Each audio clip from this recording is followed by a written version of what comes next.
We're back live here at Heavy Muscle Radio on August 30th, 2021. Of course, by Romano. We're going to wrap up happenings, good and bad. Unfortunately, there's a lot of bad stuff to talk about. We were a little closer to the Arnold Classic. We're a little closer to the Olympia. And I hear that the VIP tickets at the Olympia are sold out. I had a couple of friends who tried to purchase some tickets, and they couldn't get any more VIPs. Crazy. That's fantastic. Right? That's the first time, probably. Yeah. Well, I mean, they've sold it out before, I think, right? This quickly? Well, I mean, we're still a month, 2 months out. Well, you got to put that into perspective. How many seats were they allowed to sell? I don't know. That's a good question. So you got 7 seats you can sell. Yeah, it's going to sell out in 4 minutes. But I mean, well, you know what? All you do if you sold them out, you just add 3 more rows, right? But they can't. No, back in the day, you could do that. You can't do that anymore. Yeah. I remember there's first class, there's business class, and there's cattle class, so they can just make like a business. I remember Steve Weinberger somehow managed to get the most chairs you possibly can get into that. Remember that Tribeca Performing Arts Center they used to hold the New York Pro at? That press pit was like you couldn't even move. And there were so many chairs in there. And then he had then the stadium seating they had there was packed to the hilt. That's why he had to move it. He couldn't put enough. There wasn't enough seats there. I remember that show. I'm sorry, Chris. It was great when it was in Manhattan. It was an exciting show. I remember that show. I remember sitting in the press pit, and all I could remember seeing was why are we so close together?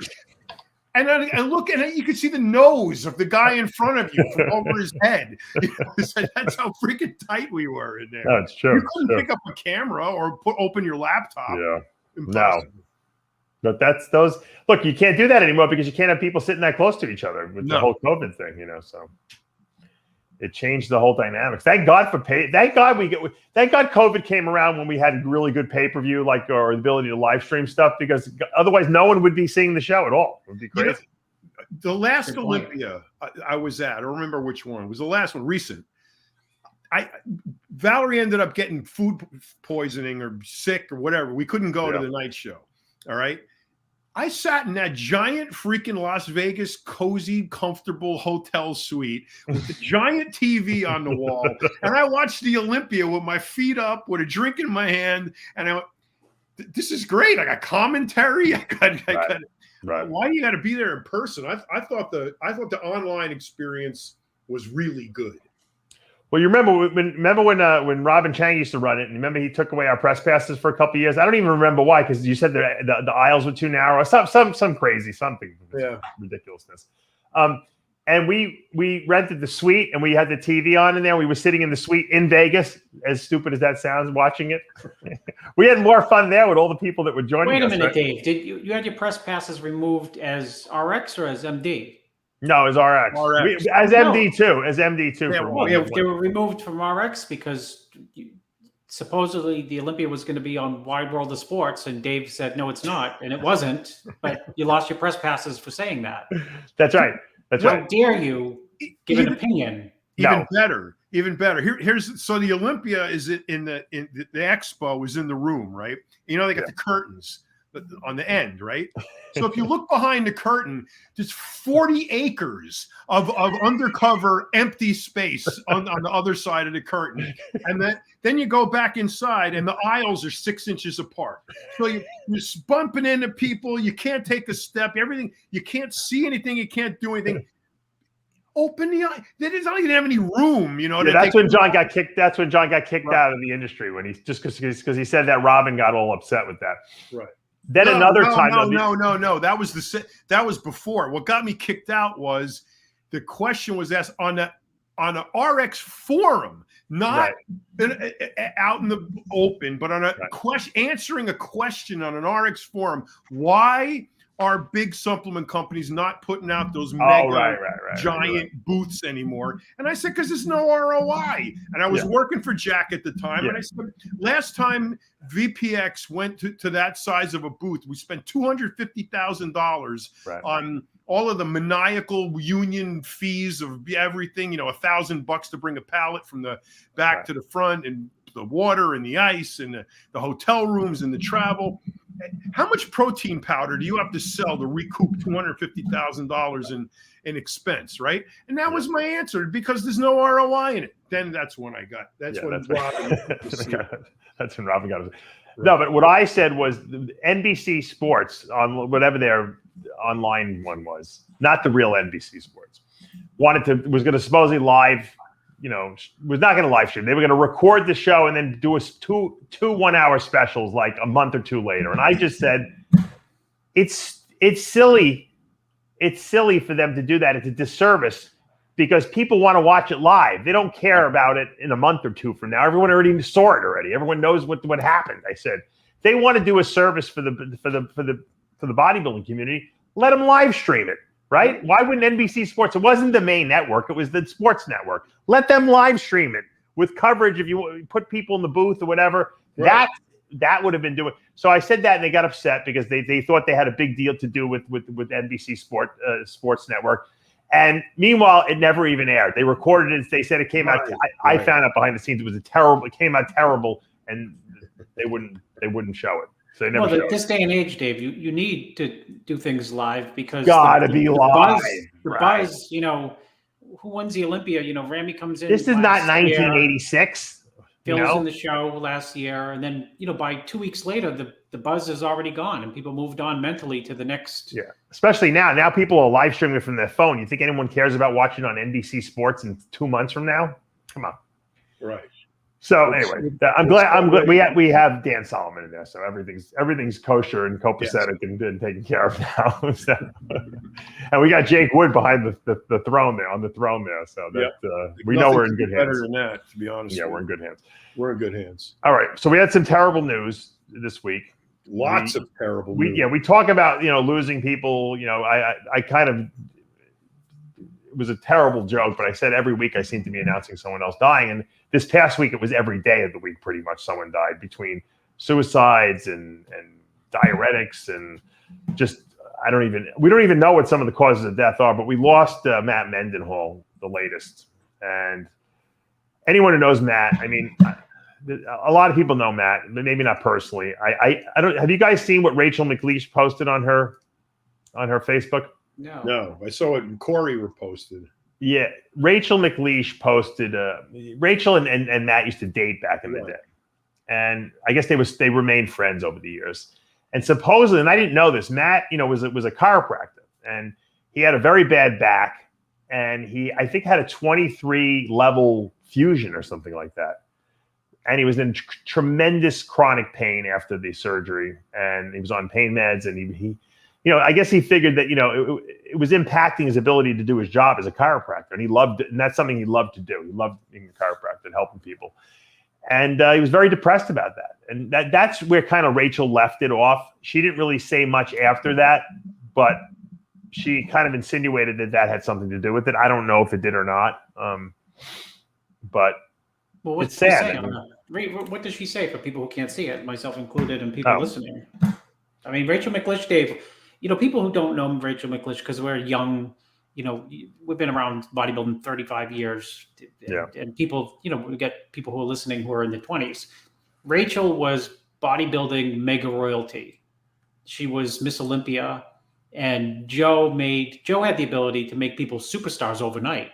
And he made Rachel a superstar. Mm-hmm. She was off the charts in terms of stature back in the day. And I know, 87, I told you, I was in California in 87, and they were dating back then, 87, 97, 207. Where did they meet? You know the story? Bob's basement.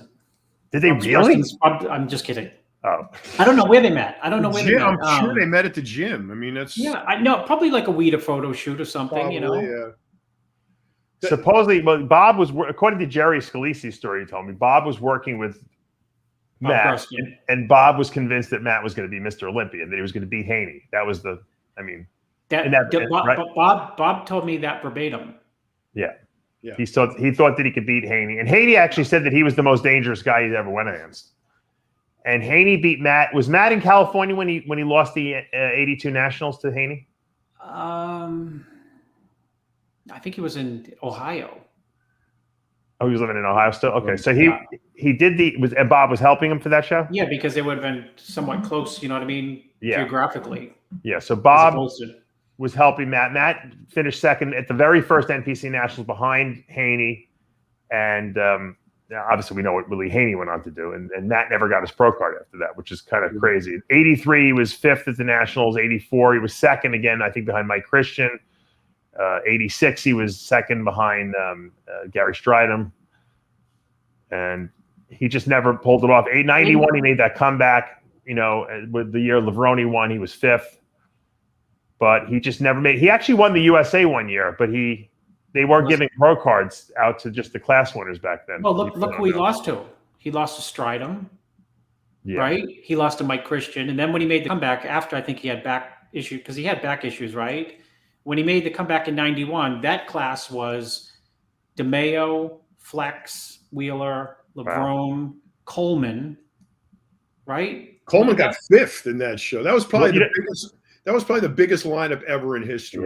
Yeah, that was a great show. And Matt was what, fifth or sixth? Yeah, fifth. But in 85, he won the USA heavyweight class, but he lost the overall to Dave Hawk, who Jerry Scalisi said was fucking shredded out of his mind. Yes. Dave 85 USA, Dave Hawk was ahead of his time in terms of conditioning. He was phenomenal. He won. And then he went to the World Games. You know, I don't know if people didn't realize Matt went to the World Games. He could have got a pro card, but he lost to Barry DeMay. Yes. Yeah. John Hansen would know every one of these shows. Yeah.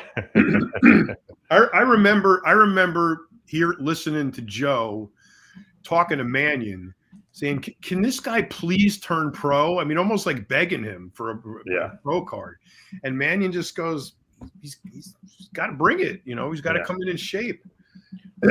Well, Jerry said when Bob felt that when Matt moved out to California, he got distracted. True. And he wasn't working with Bob, much anymore. And I think that, just the lifestyle out there. And he was probably, he's probably a celebrity out there, I'm sure, hanging out with Rachel. And he wasn't as focused, I guess. I mean, that's Bob's take on it. I don't know if that was the truth. They were a beautiful couple, everywhere they went. That was a sight to see. She said that in this post, I don't know if you people could read it, but she was dismissing the fact that it was anything related to steroids because he used very little. And didn't you? I think you validated that, right? For Bob. Bob said he used very little stuff. Yeah. I think the message she's trying to infer there is that if I were to read between the lines, I would say that she's probably making some reference to the fact that he's depressed, in pain, and on pain. Perhaps his death was through misadventure, by the fact that he was in so much pain. I could look at it that way. Yeah. Here's his last text message to her. Matt says, "Now I'm frustrated. I was hoping to work another 10 years. It never once felt like work. Doing God's healing work never does. I helped others get out of pain. I was very good at it. Let's chat again soon." And that was it. Why couldn't he work? Because he was in too much pain, Dave? Yeah, because his back. Yeah. He was. He had some kind of radical surgery. Somebody said the scar was like 23 fused segments, John, with titanium rods. That's like that. That's like. I wonder how he messed up his back so much. Yeah, it's crazy. But that's what, I don't know how that led to his death, but I don't know. I mean, you're on pain meds, and you got to keep taking them, take more and more. I mean, you don't think it was like suicide. Bob's going to ask him up in heaven, Dave.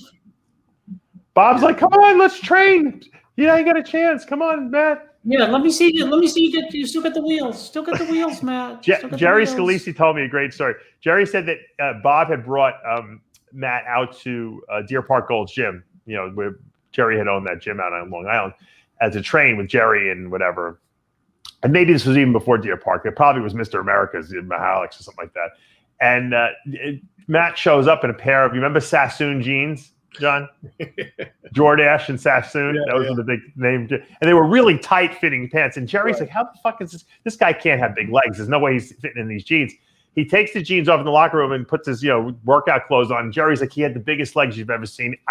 I couldn't believe he got into those pair of jeans, but he had the smallest joints you've ever seen. He said it was like an illusion, Mm-hmm. I remember him training, and Chris, you were there, Big Gold's Gym back in the late 80s.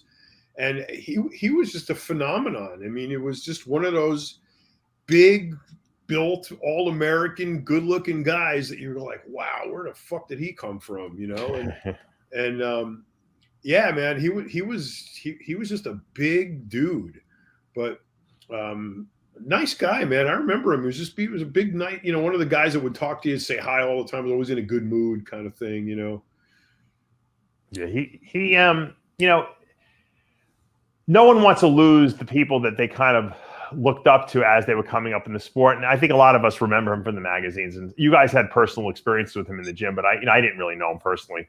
I don't think I've ever even met him, but I watched the pictures of him on the covers of all the magazines. And that was some of my inspiration initially when I was coming up in the sport. So when you see guys like that passing, it kind of it kind of grabs your heart a little bit. And he seemed like a nice guy, and people liked him. And he was, like I said, a chiropractor. So he had a life outside of bodybuilding too.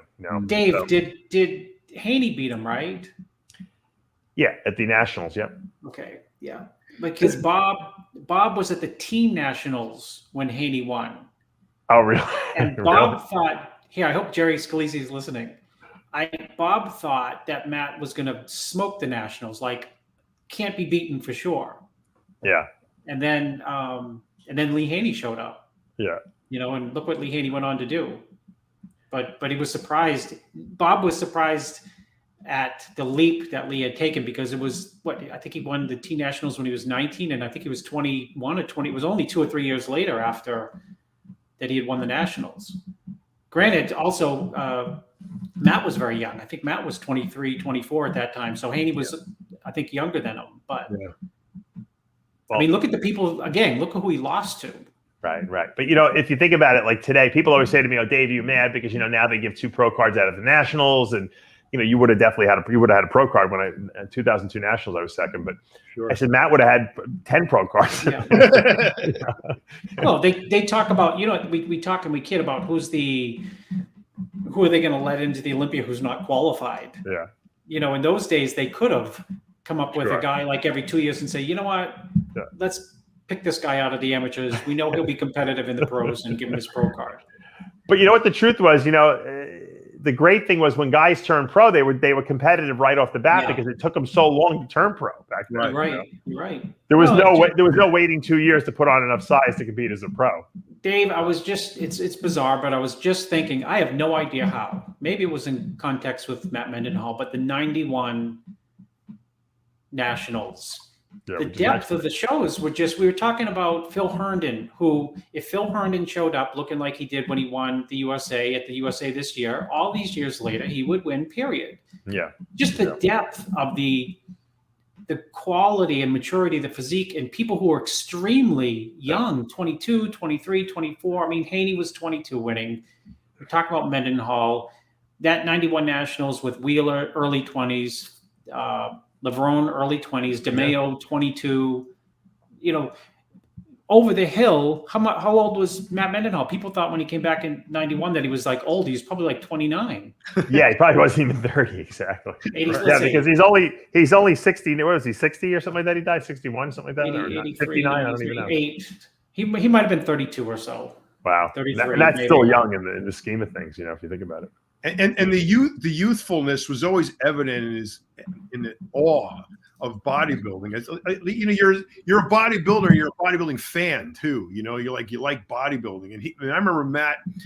You might remember this guy, Chris. This guy named Pete that trained at the gym. He was this ginormous Polish dude who could barely speak English. He drove the white van for the Salvation Army. And he trained by himself. He had a big scar in his calf from where he said the Russians shot him. And he just trained because he loved to train. He really did get shot, though, John. He did. He got shot. He got one of those stories. Not a Farrah story. This is like the real gut shot. Yeah. So, and Matt is like, watching this guy doing shrugs with, 405 or something. And Matt is like looking at him and he goes, how do you're so enormous. How do you get so big? And I'm like looking at Matt thinking, what the fuck? He's wondering the same thing I wonder at, looking at all these other guys, you know, and he's looking up at Pete, you know, thinking that this guy is insanely huge, and he's like all wide-eyed, you know, looking at Pete. You remember him, Chris? I remember him. Yes, I do. Yeah, I do. He was a I do, but I never met him and never had any. There's so many people at Golds who I can recognize from those days, but I never had interactions with them, you know, mostly because I was intimidated. You know, I was like 19, you know. And Chris had an office there. That's the funny thing, John, right? Right. Well, we shared an office with our next topic, Billy Smith. Did we even talk? Yeah, that's exactly next Steph. John and I did a little thing on him.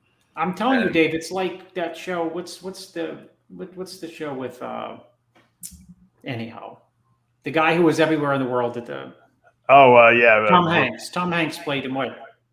No, you're talking about the guy who eats the food all over the place? No, what show was what movie was Tom Hanks Forrest in? Gump? Forrest Gump. Every single person I have. I thought you were talking about Anthony Bourdain. No, I have like a 1 degree of separation from. The 1 degree of separation is like, oh yeah, Matt, because Bob used to call me out in California and say, "You see Matt?" And then, here's Matt at the bodybuilding camp with Rachel, and then Billy Smith lived with Jeff King, which I forgot. I forgot that too until Billy Smith shared an office with me. So yeah, very 1 degree of separation. Yes. Now Billy Smith, you know, it was another case of like, I know he had 2 knee replacements over the last year, and he had infections in them, and he was fighting septicemia. He was supposedly being released from the hospital, and I think he took a turn for the. No, I talked to Kathy Sasson, who talked to Francesca, right from her. He was discharged. He had been in the hospital for like a month. Okay. Another complication resulting from his knee. But it was an infection in the knee, wasn't it? Sepsis and septic infection in his knee, and then he had been in and out of the hospital a couple times. It was a very problematic issue. Yeah. They thought that they got a handle on it this time. He was unhooked from everything, sitting on the edge of the bed, waiting to get wheeled out of there, and he passed away. Oh, that's really how? Oh, I didn't realize that. Okay. He was discharged. He was actually discharged from the hospital. He was waiting to leave. So did they think it was like a clot, like a pulmonary embolism that like dislodged itself? There's no results back, yes, but that's what they're contemplating, is a blood clot or an embolism, a stroke, something like that. I think Billy had the knee problems way back. Oh, elbows and knees. Yes, it's so funny. Well, even before that, because when he was, he was like a big deal at Golds, big guy, and people thought, okay, he can go pro and that type of thing, and he was on his game in terms of committed and the nutrition thing he was really getting big into. Yeah, and I remember him getting into the training like hyper scientifically, because part of it was he had knee issues and he couldn't do the the big leg presses or the big more important, the big squats. So I remember now, that was like 1989. He had knee issues way back then. Yeah And because I think the discussion was at one time, do you really need to squat to get big legs? And my answer was yes, and his answer was, you're probably right, but I hope not. Well, I mean, think about it, John. Running around in American Gladiators at 360 pounds or whatever he weighed, that had to be brutal on his knees, I'm sure, right? Well, he was the poster boy for knee and elbow cuffs. Yeah. Oh, the blue one always. Oh, that's right. That's right. He had always the blue cuffs, Yeah. And he. But look, when him and Jimmy Quinn would train certain body parts, you had to go somewhere else and do something else because they took all the plates. True. It was. That's why I hate the leg, John. That's why I hate the leg press machine. I was too lazy to load and unload all the freaking plates. They probably had Valentino doing it, right? Like I'm surprised Billy never went into wrestling. And me too. That's what I thought he would have been great. There goes because he was good on camera. And he had this persona, and it came out all obviously on American Gladiators. Yeah. Same thing for we just mentioned his training partner, your friend Dave, who worked for Golds and Blackman. Jimmy Quinn would have been great. They would have been great tag team partners. Yeah. Jimmy. I think Jimmy thought he was going to make it with the WBF. I think he thought that was his thing. But And Billy thought his Gladiators was going bigger than it was. Billy should have been in the movies. I got news for you. He could have been in Arnold movies and stuff like that. Absolutely, because absolutely. They got Ralph Moeller in there. He was better than Ralph Moeller, I think. But that split Billy had with Neil Spruce at Nutritionalysis at Gold it affected him very, very severely. That's what I heard. He was still and his way of dealing with it was creating Intrafit, and he poured everything into that. He would never have contemplated, a cinematic career or anything. He wanted to validate his intellect with his system and create, Nutritionalysis. And he made a Herculean effort to do it in the back of the van. Did he make money on that, John? Not really. No. It was a. I'm not criticizing him, but it was a very, very complicated program, and it was. We used to, joke and call it intricate instead of. It was just real, and because Billy was so into cerebral. I mean, you couldn't just tell a person, cut back on your carbs. He had to go down the pyruvate. I told you, Dave. And then this woman who's a soccer mom is just like, just tell me what I got to eat. Yeah. So, it was a little difficult for that, but no, he was very, he was very directed, very focused in what he wanted to do, and he was up to it I think a deleterious point because maybe he felt that he didn't want to do the movie wrestling thing because maybe it's like he knew his knees were not going to hold out, and so he figured if I do something intellectually, I don't have to worry about that. Could have been, but he loved being big, though. No, I know he was very intense, big, right? Yeah, very good, very intense, very intense person. I don't mean that in a negative connotation. No, he was very intense. I mean, if he was going to raise a puppy, he'd probably bring it to the dog shows and have it compete, and he was intense.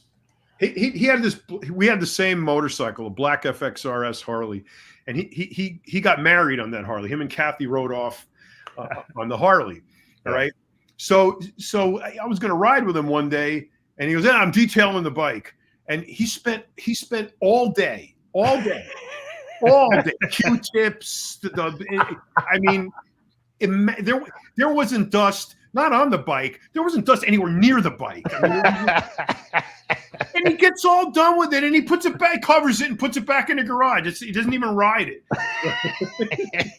Well, then it would have got dust on it again, John.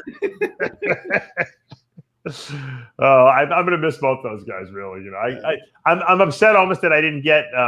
I had reached out to Matt. Matt and I were going back and forth, and he just wasn't ready to do the show. I don't know. Maybe he wasn't. Maybe he was in pain and he wasn't really in a good state. He said he was going to do it. He said when he's ready, And I think I didn't know he was dealing with surgeries and pain and stuff like that. He didn't really let on to that. And as far as I wish I would have reached out to Billy. He would have been a great interview. I didn't even think to interview him, but he would have been another great one. He'd go on and on. He'd be a tremendous interview. Oh, he could have been like a 10-parter, right, Chris? Yeah, I'm just going to say, because you'd have to cover the things that he experienced. You'd have to cover the things that he had seen at Gold's. And then you'd have to cover what did you call it? Not intrafit, but intricate. Like you'd have to cover the nutrition and training, which is like 10 volumes. Because what did he think of Blackman, John? Did he like Blackman? What? Oh my God!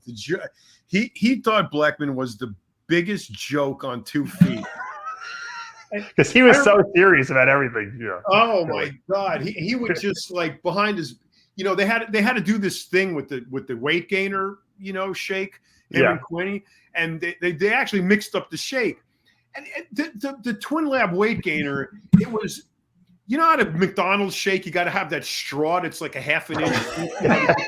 Shake up the straw because it's so thick.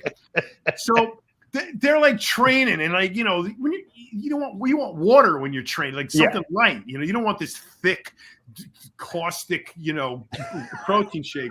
And Bleckman's making him drink it out of the blender, full strength, and like Billy goes. To take the sip, and it's dripping down his lip and his chocolate, and he goes, "Oh shit, it's fucking horrible." I I mean, you could have given him chocolate milk. No one would have known. Yeah, I was going to say they could have watered it down.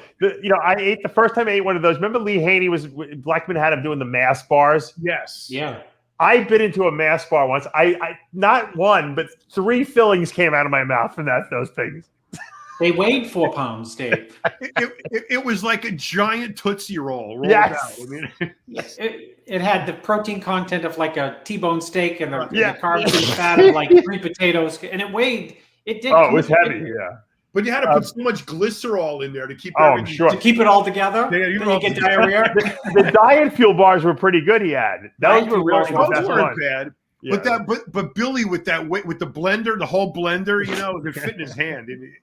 With that, oh man, it was so funny. He would make fun of Blackman all the time about everything. That's funny. Really funny.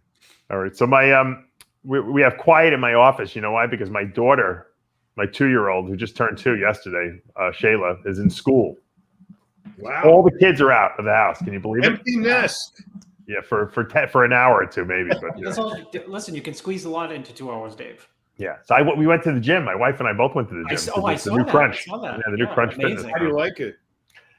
It was nice to be able to go to the gym. I hadn't gone in such a while. But I'll tell you one thing. I went on Saturday just to check it out for the first time because it just opened, and I was literally, I had like a panic attack almost because the amount of people around me, and everyone, I'm no one. I don't want anyone. I don't think I'm anyone. I really don't think I'm any. But everyone knew who I was. So people coming up and asking, talk, and I'm like, I feel like I was being bombarded with COVID virus, by everyone talking, right on top of me. It was crazy. I had almost an anxiety attack in the gym. It was weird. Just goes to show you what society has created. We're like people phobic now. Yep. Crazy. But anyway, I think I got a question for you too. Did you see that picture of that guy named Andreas something on? Oh yeah, Photiadis. Milos posted a picture of him. Milos reposted that. How shredded that? You have that picture? How shredded that guy is? Yeah, he's like an Andreas Munzer, right? Worse. Andreas Munzer at least had skin. This guy has no skin. He's one of those exhibits from the body exhibit, the Chinese prisoners. They peeled all the skin off. No, that's not the. Well, yeah, that's him. But the other shot in the hotel room, he's he's naked. It's from the side. Yeah, there's a good. Hold on, let me get. It's fucking insane. You could tell look at how lean his legs are there. Yeah, but that one shot in the hotel room. Yeah, I don't know. Milos got that. I think Milos probably took that with his cell phone. I have to pull up Milos's website for that one. Is Milos prepping him, or is? I think Milos just saw him at a show or something like that. Hold on, let's pull up Milos's site here. Oh, here I know the way. This had to be Milos. Now, first question I got to ask: is that real, or is that like filtered to crap? Chris, you're the expert on filtering. It is filtered to some degree for sure. Yeah. But he is hard. He's very hard there. The tricep is more impressive than even the glutes, I think. Yeah. The hamstring. Good calves, too. So it's filtered, John, just for the simple fact that a regular camera wouldn't even be able to, pick up that detail, one. Yeah. So some people feel like they have to filter pictures because all these pictures don't do me justice, which is true. But it's Instagram. And if I've said it once, I've said it a million times. What's the Kardashian doesn't, the Kardashians don't really look like that in real life. Right. But he is absolutely peeled. Oh, he's peeled. So my question is, as a tactician, there's a balance. You starve a guy to a point where the fat goes away, but you're also sacrificing muscle to some degree. Necessarily. Exactly. Yeah. Well, so my question is, how do you whittle that much fat? I mean, that's all of it. There's none left. Yeah. How do you get rid of all of that to that degree without sacrificing that muscle? I mean, there's that because I've never been able because to achieve. Because some people can stay in a positive nitrogen balance under a hypocaloric diet. When calories go down, their body does this. Oh my God, burn my fat, not my muscle. Yeah. Most people do like this. Well, burn 80% fat, 20% muscle, and if you're on anabolics, it could be a little bit different, but And that guy is, believe me, is dieting hard too. He's a genetically gifted guy in terms of getting in condition, and he's dieting hard. So that's where you get that from, John, I think. But I mean, what startles me is that the intramuscular fat that's marbled in the muscle, when that goes away, you've got a statistically smaller muscle. You peel all of the fat away from between the skin and the muscle. How does that skin, where does the skin go, number one? And how do you get that? I mean, look at his triceps. That skin has gotten deep into every nook and cranny possible, which can only mean that the muscle is full, right? Yeah. Right. Well, I mean, you saw Rully Winkler's triceps. He had those crazy triceps too. I mean, and the rest of him wasn't that lean, but the tricep, because there's a lot of mass there, I think too, that helps. I'm just blown away by this guy. I mean, I've been doing this a long time. Munzer was crazy, shredded too. I mean, think about it. He wasn't that big, Munzer. He did get pretty big toward the end of his career, but he was big. I mean, he was just shredded. I mean, he was beating guys that were genetically way better than him, but he was so hard, right. that it was cool to look at. I mean, what's his name? Lucas Ocetel gets like that too. He's got that crazy papery thin skin. I find that that's more prevalent among lighter complected people from Northern European backgrounds. I think the more Latin, darker, more melanin skin is harder to get that way. Yeah. No. Everyone's got different gifts, I guess, genetically, Like a ginger. You can get them peeled, really shredded, right? Was Matt Mendenhall, was he a redhead, Chris? Or was he blonde? No, I think he was brown blonde. No, yeah. He looked a little redheadish. Let me text Bob and find out. Yeah, Bob up in heaven. Speaking of and I don't want to downplay it. This is, we're trying to put a positive spin. You can't put a positive spin on someone who just died. Obviously, we're trying to celebrate these people's lives as opposed to just being morbid and depressed, because then no one's going to want to listen to the show. But obviously, losing Billy Smith, losing Matt Mendenhall, and we lost a couple other people this week is terrible. Really? And I want to just bring up another person. Leon Brown is fighting for his life. Leon Brown has liver cancer, and I talked to his wife yesterday because John Hansen had told me, and I called up to Leon's phone, and she had picked it up. And Leon is in the hospital. I guess Leon had lost a lot of weight, and his wife, who's been with him for 41 years or whatever. I think it's his wife. She's a really nice person. I've met her many times. She kept telling Leon, "You're losing too much weight." And he's like, no. And then he finally went to the doctor, and I think they found that he had some kind of liver cancer. And he's in right now having some kind of surgery today. So, if we want to say a prayer for Leon Brown, obviously one of Arnold's training partners. He's on the back cover of the Pumping Iron book. Just a New York fixture, a guy who's just, matter of fact, the guy who actually discovered Akeem Williams. Yeah. On the bus. He reminds you. That's right. Tell the story, Dave. Leon Brown calls me up one day. This is 10 years ago, whatever it was. And he says, Dave, how Leon has that. Dave, he said, Leon Brown, and blah, blah, blah, blah. I'm not going to do his accent, but his lisp rather. But I got this guy you got to look at, and I don't even know what he's talking about because he just starts talking like as if I know the whole story already. I'm like, Leon, slow down. What are you talking about? Met this guy in the bus. He's going to be a great superstar, a great top bodybuilder. He's like, I want you to train her. I think you'd be perfect to train him. I'm going to introduce him. So I went to that weekend was the Brooklyn Classic or something like that. And I went there and he introduced me to Akeem. And I said, well, he's right. This guy does have good.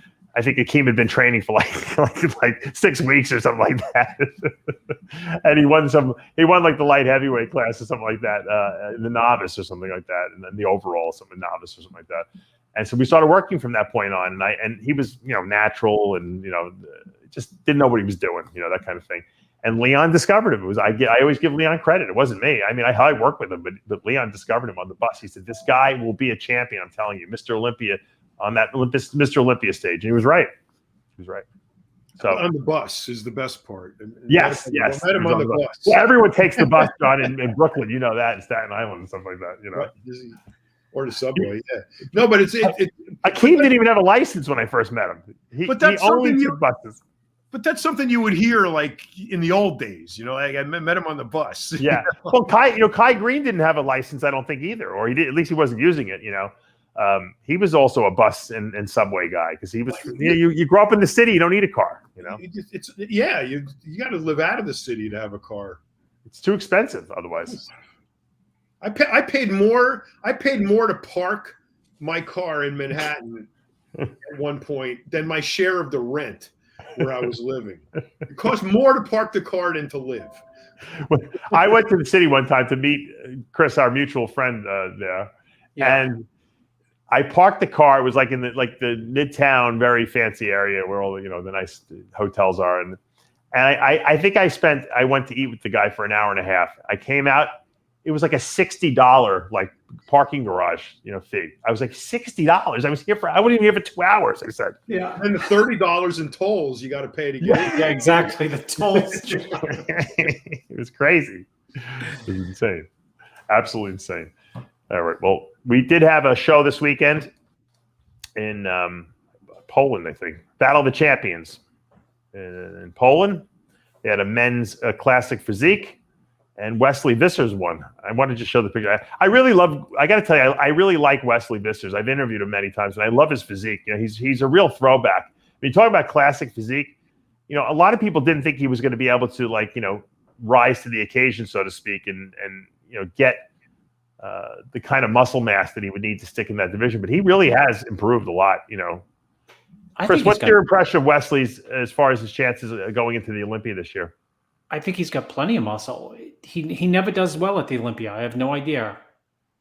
I don't know if it's a conditioning thing or what, but he qualifies every year, Dave, and he's got that. You said it. He's got a throwback. There's like Wheeler classic structures. There's a lot of good guys with those type of crazy V tapers and big muscle bellies, and then there's he's more like a square type physique, right? Square shoulders, square pecs, long bicep. I think he's tremendous. I'm always surprised that he doesn't place as high as he probably expects at the Olympia, or that people expect. He's a good businessman. So I'll tell you something. Every time I interview him, he's always got some new. He's got his own clothing company. He's very popular over in Europe. He's very well spoken. He's you know what? It annoys me almost. He's very mature for his years. You know what I mean? Even when he was young, and I first interviewed him, I think the first time he competed, I was like, this guy's too mature. Like I was like completely not. I was like a baby when I first started. I knew nothing about any. I was just all I knew was school. Go to school and study and stuff like that. Homework. He's very very well. It reminds me really of Arnold. He has that similar, and he has the Arnold looking physique, but he has that air about him that I know what I'm doing. I got a game plan. I'm following it. That kind of thing. So, congratulations to him on that. Oh, also, I wanted to bring up, I don't know if you guys are aware, but Hadi Choopan is not happy with us. I hear he's suing us. He's not. I don't know if he's suing. He might. I got an email from him. Let me pull up this picture. So Hadi contact. First of all, I got to say, I love Hadi's physique. I think he's a freak. I think, you could have made a case from winning the Olympia last year if you really wanted to. We've always spoken very highly of him. Yes. I don't know why there was a training video out where his shoulders look very suspicious and they look jimmied up. We didn't say he was using. We don't know what was in there, but there's something in there that's not supposed to be in there, and they look suspicious. So it was Lee Priest, Chris, and I last week were speculating on it, and so Hadi, I guess, is upset by it. He wrote us this letter. I don't know if he wrote it or not, but it was sent from his account, and he basically said that when he comes to the U.S., he wants to get inspected by a doctor to prove that he doesn't have anything in his shoulders. Or any synthol or whatever, and if it's proven innocent, he's going to sue us or something. Well, I didn't say it's suing. Dave, let me say I didn't say that there is synthol in the shoulders. I just said they're jimmied up. That's right. If there's an assumption that he's never put anything like test propionate, blah blah blah in that left shoulder, I'll take the court case. Yeah. I mean, if there is this make believe idea that the shoulders don't have something in them, I mean, you got to put this. Let's call a spade a spade. You got to put something somewhere, and he's not natural. No. So some people come out and they got welts on their glutes, right? and they're in the Mr. Olympia, and some people have pointy shoulders, like that left one there. Yeah. Yeah. So you ever hear that phrase from Shakespeare that goes something like, "The lady doth profess too much"? Yes. Yeah, that's what I said, John. I never read Protest too Shakespeare. much, I think it was. Yes. Protest too much. And if it were me and somebody said, "Hey, I'm second in the Olympia, and your shoulders look jimmied up," I go, "What the fuck do you know? When's the last time you placed second in the Olympia?" I wouldn't even address it. I would let it bounce right the fuck off me.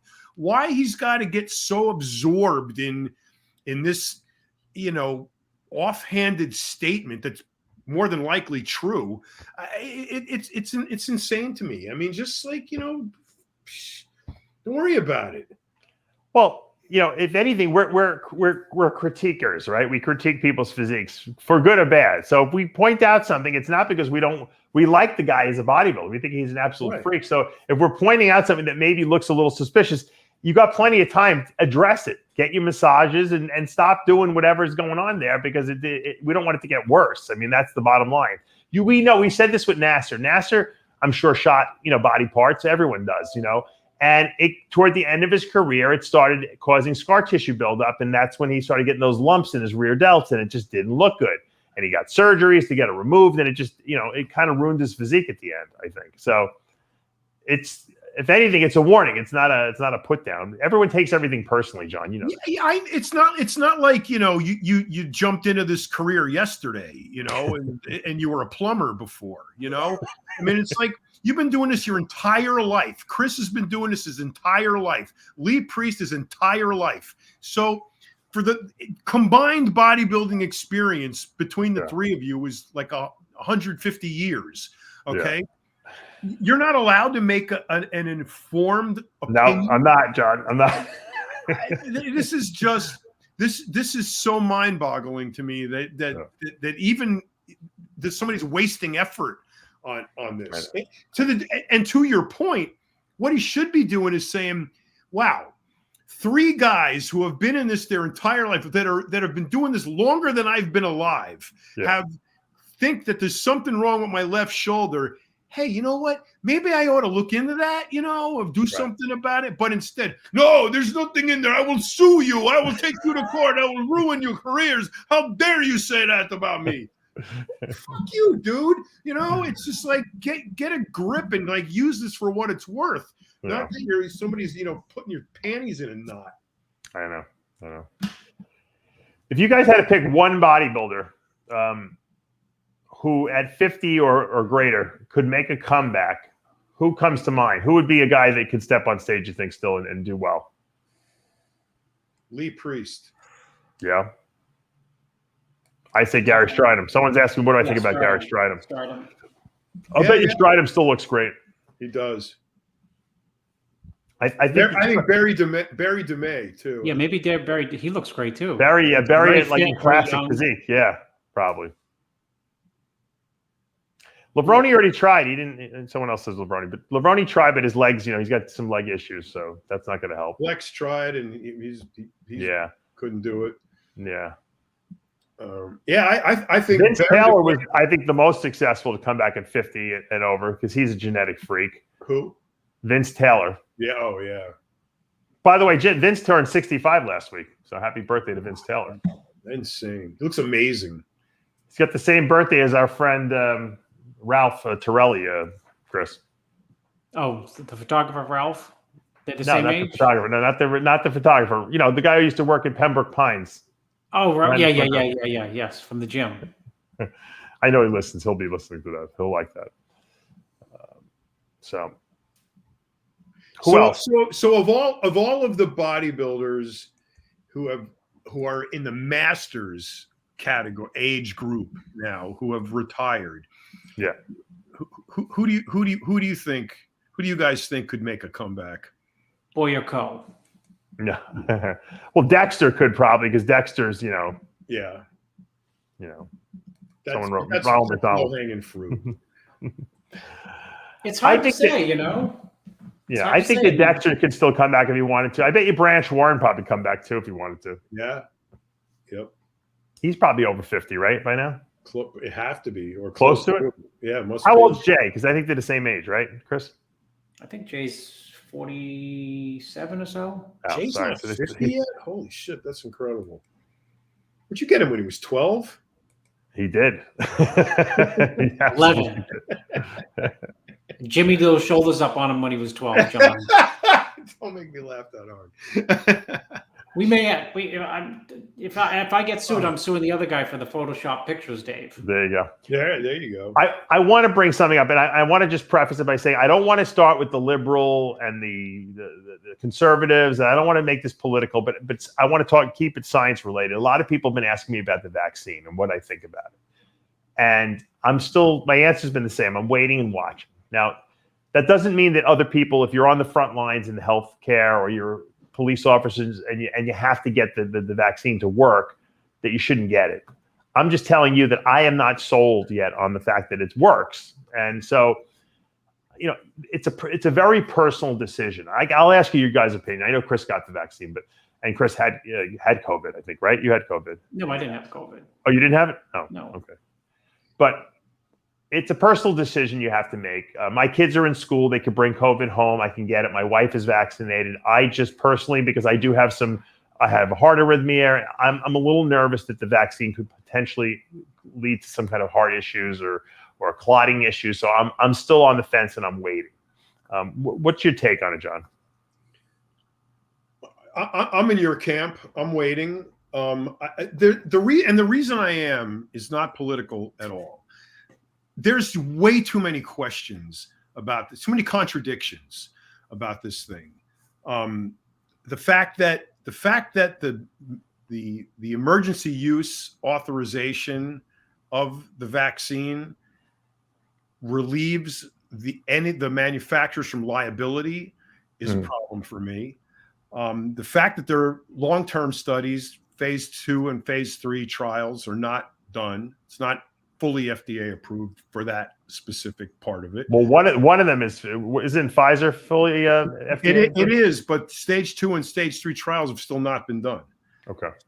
So that's a problem. And then I'm just there. Never in history has there been such a push to get people to take a vaccine. I mean, offering them, money to get vaccinated. I have a friend who's head of HR for Blue Cross Blue Shield, and he got authorized for a $500 stipend for anybody who gets vaccinated. So, why do you have to do that if this is such a pivotal point in our society that you've got to have this vaccine? Why are you bribing people if it works so well? Why aren't the manufacturers standing behind it? If it is so good, why are vaccinated people getting COVID? There's now and they said 2 shots, now 3 shots. I got one scientist says 5 shots. I just don't think they know enough about this. There's too much contradiction. There's science is you got to the biggest demographic who is avoiding the vaccine is the highest educated. It's the PhDs that are not taking it. Yeah. So there's all of this around it. If this was hey, look, this is a great vaccine. It works. It's approved. It's got clinical trials. It's got long-term effectiveness. Nobody's dying from it. 45,000 people have died from it. So there's just too much conjecture, too much doubt, too much hypocrisy, and just not enough straight answers for me to, at this point, make myself, willing to take it. I'm gonna wait and see. And I've never gotten a flu shot before, and I've never gotten the flu, so I'm not worried about it. I have a good immune system. I never get sick, and if this is something that takes me out, that's the price you pay for living on Earth. There's no guarantee of immortality, but I also don't believe in putting myself in a situation where I'm willingly putting myself potentially at risk because of the unknowns. The unknowns and the questions get answered, I'll have a better time making up my mind. But right now, there's just too many questions. Chris? Well, if I was you, Dave, I'd play devil's advocate and say, if you have a concern like how your heart may collide with a COVID shot, you might want to also weigh how your heart may collide with COVID. True. That's one. And I think the reason people are being bribed is because people do a lot of things for money. And, it's easy to, why the urgency? Because if you go to your hospital, wherever you live right now, you'll find that it's filled with COVID patients. And so 600,000-700,000 people have died in the United States from COVID. Two, if you're living, Dave, if you get in a car accident today and your kids break their legs, you go into the hospital, they say, well, you're going to have to wait because we're filled with COVID. So it's the reality is that whether you want the shot or not, that COVID is here. And, the science is always changing, especially with a new virus. That's I'm not a scientist, but when you're trying to attack a problem, the problem changes sometimes from day to day, whether it be your business starting to sink and you have to adapt, or you come out with different vaccines, which for some people might not be effective. And some people, the vaccine may cause some issues. But you know what? It's so funny to me. It was not funny that, you turn on the news or a sports game and there's an advertisement for something for depression or your heart medicine, or you can't get an erection. And then that little voice comes on and says, by the way, if you have this and this and this and this and this, don't take it. You said death. You hear the words like death, some heart attacks, all those things. Those are all the things that, like, when it's called side effects. Yeah. And you have to weigh those side effects. Right. And dude, probably bodybuilders who take tren and masterone, and all of us at some time or another, we try to pretend there's not side effects from steroids. But it's funny, people will, use Sustanon and tren, and there's plenty of side effects with those, and nobody considers those. Yeah. My take but when it comes to like a life and death scenario, where with COVID, those are used like against a vaccine. Is you can't get it because there's unknowns. There's a gazillion unknowns. We don't know next year if there's a Delta 2, 3, and 4, replication, or we might turn on the news and say, you know what, it suddenly just disappeared, like Trump said it was going to do in April. And I mean, it was a crazy statement, but some things do disappear. If you go through history, viruses come and go, and I think the urgency of it is that it's worldwide, and I think probably behind the scenes, there's always been a lot more panic with people who know what the ramifications of the virus are versus what's put out for us to digest. Because if we knew, like, from the get-go, and I think that was Trump's mistake at the beginning. He was trying to play it down, but he played it way, way, way down. Like, oh, we got one case, nothing is going away. We got one in here, and by spring it's going to be gone. He didn't want to put people in a crazy panic, but then reality settles in, and we are where we are. I think the great equalizer is, and I've said this all along, is when you find somebody in your immediate family or close family who gets extremely sick, it changes your perspective in terms of, well, maybe I'll get the vaccine. And Bill Phillips is he's the poster boy now. Yeah. He's the poster boy. And it was mean when I said it when we first talked about it on the show, Dave. I said, because there's not taking the vaccine and there's going out and telling people, I'll never get it, I'm healthy. That was the Bill Phillips shtick. Is I'm healthy, I'm in great shape, I bench press 300, I can run a mile in 8 minutes, I've never had one health ailment. And then he lost 70 pounds in 46 days. Yeah. And he looked like he aged 30 years. Yeah, he did. We don't know if he had any pre-existing conditions though either. Yeah. What I asked my cardiologist what he thought, and he said, to be honest with you, he said he didn't take the vaccine, but he said that but he had gotten COVID. He said that he felt that with these new variants coming out, not even the Delta, there's a new one, I think the Gamma or something like that, or Epsilon variant. He said the vaccine is completely useless again. So you're going to need another booster. So what's happening is, we artificially created this virus. We took this, COVID virus, and we put the spike proteins from, the AIDS virus on it. And the reason why they can't make a vaccine against the AIDS virus is because these spike proteins spontaneously mutate, meaning that once there's something that is the immune system's there to attack it, it changes, and they change their configuration. So we created this vaccine against these spike proteins. Okay, but now the spike proteins are not the same spike proteins, and it's because they've mutated. That's the nature of the virus. So we created this like super virus, and all these cases that are now coming down, it's not because people aren't vaccinated, it's because they are vaccinated, and now there's got all these mutant strains out there. So now we need another vaccine, which is dollars and cents for the vaccine makers. That's what it all amounts to, basically. There's two things follow the money to be aware of. Yeah, I said this on the show long time ago. If we ever have to be locked down again, it'll never, ever happen because people are too fatigued. Yeah. They'll never happen again, ever. That's one. I mean, people burn city halls down before they're locked down completely again. Well, unless you live in Australia or New Zealand, in which case they lock down and every 10 minutes they're locking down. I know, but we're totally different. Yeah. We can't. Yeah, and the other thing to be aware of is simply vaccine fatigue.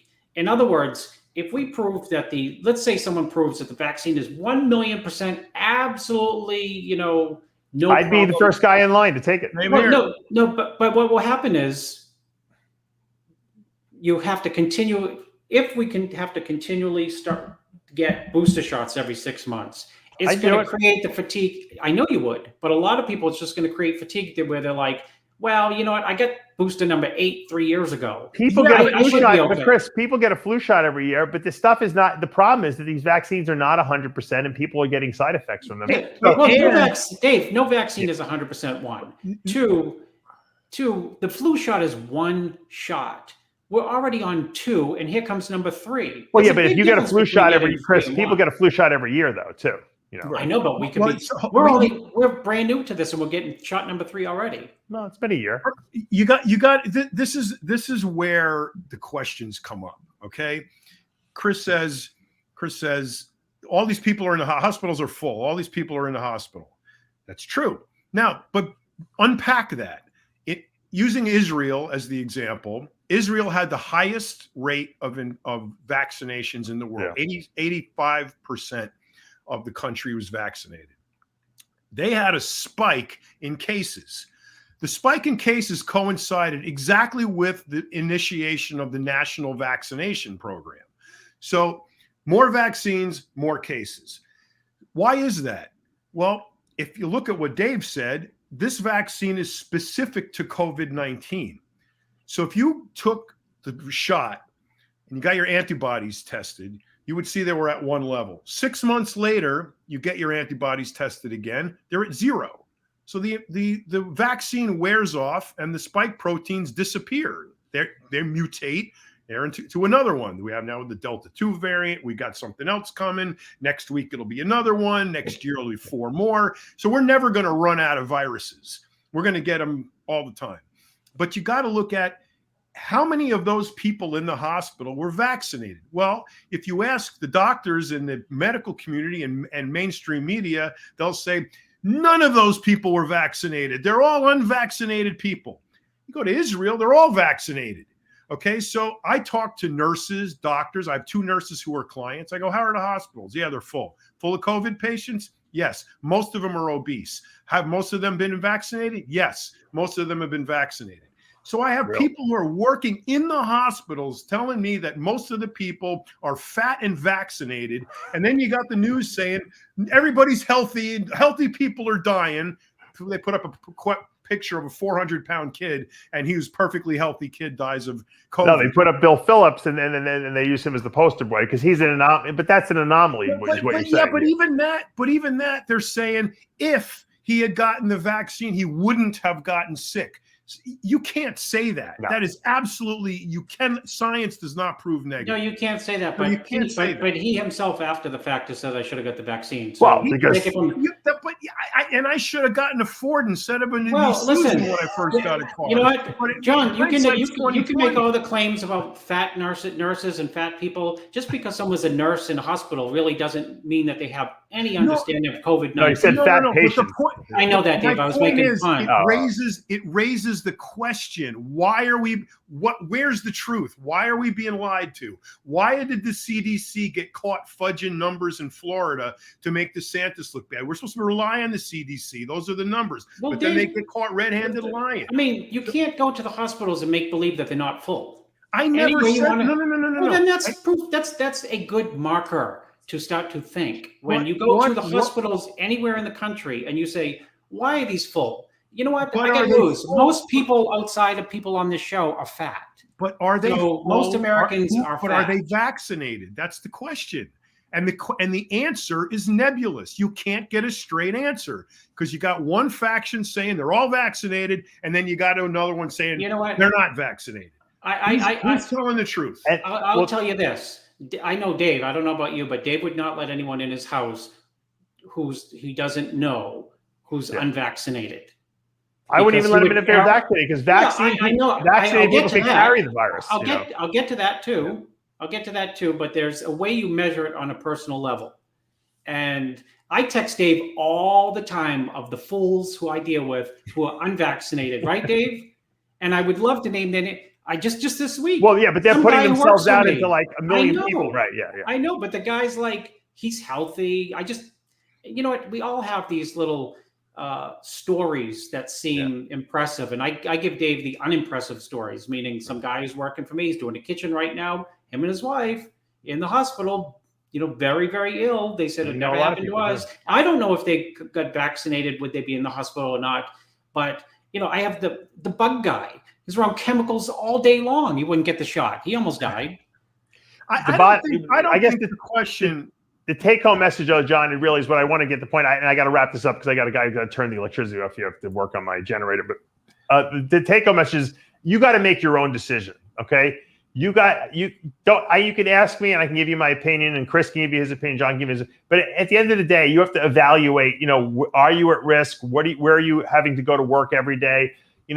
And then make your own decision because there's not enough information out there. And that's the truth of the matter. And so, I love to tell you guys what to do. And I like to explain the science of everything, but there's too many unknown variables at this point. And we really can't figure it out. And it's not vaccines per se. It's this one.